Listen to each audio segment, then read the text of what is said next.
You said you had a good weekend. How about Elias Pettersson's weekend? 8 years, $92.8 million. The richest contract in Canucks history, 11.6 per. I said that it was hard to argue with that number. What did you think? It was right around where I think, Donnie, we had all talked about. We talked about 11, 12 million. He got 11.6. Nylander, that comparable played a role in it. But when did you say 11.6? I didn't say 11. I said 11, 12. I always told you 11, 12. No. You said 12 and a half. No, I didn't say maybe that. 13 million a year. They talked about 4 or 5 year deals in the $55 to $66 million range, Donnie. That takes you well over 12, by the way. Anyways. So it was around where we thought.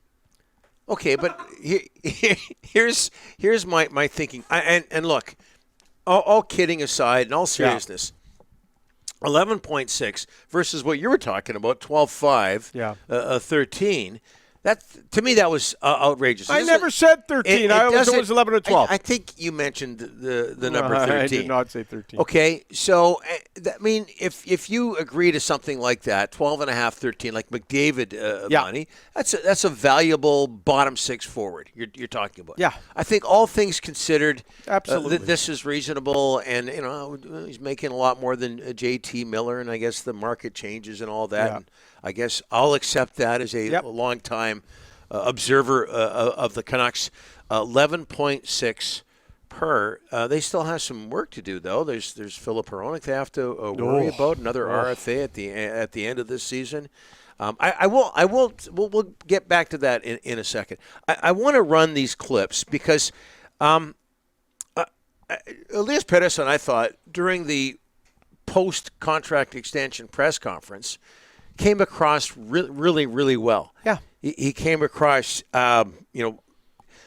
he was funny. He was trying to crack jokes. We haven't seen that before from. He was loose. Yes, you get $100 million in your pocket or close to it. You get pretty happy and you start cracking jokes. He seemed nervous. Yeah. He's really humble. He talked about how his parents were emotional. No kidding. I just thought he came across really, really well in the post-extension press conference.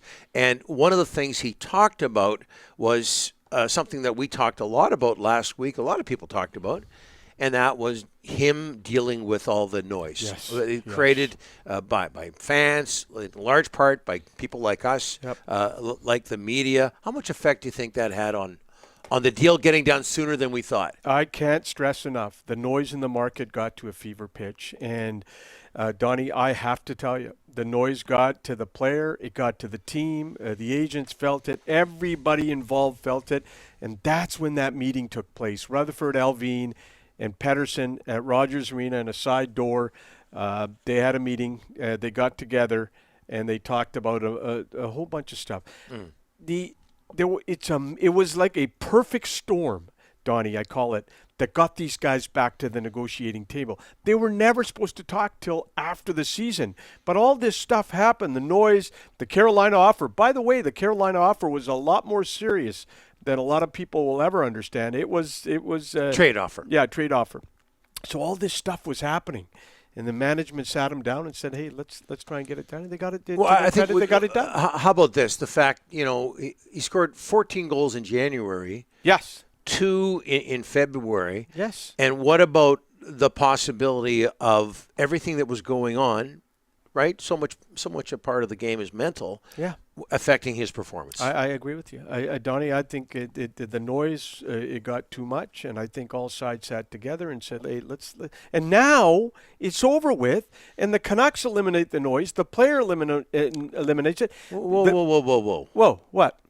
He's making $11.6 million a year. Yeah. You have to starting next year. Right, but he will be. Yeah. You have to live up to that contract. No right? question. So I don't know if the noise is going to necessarily going to stop. Yeah, right? and with the big salary in the Canadian market comes expectations, and he's going to have to live up to them.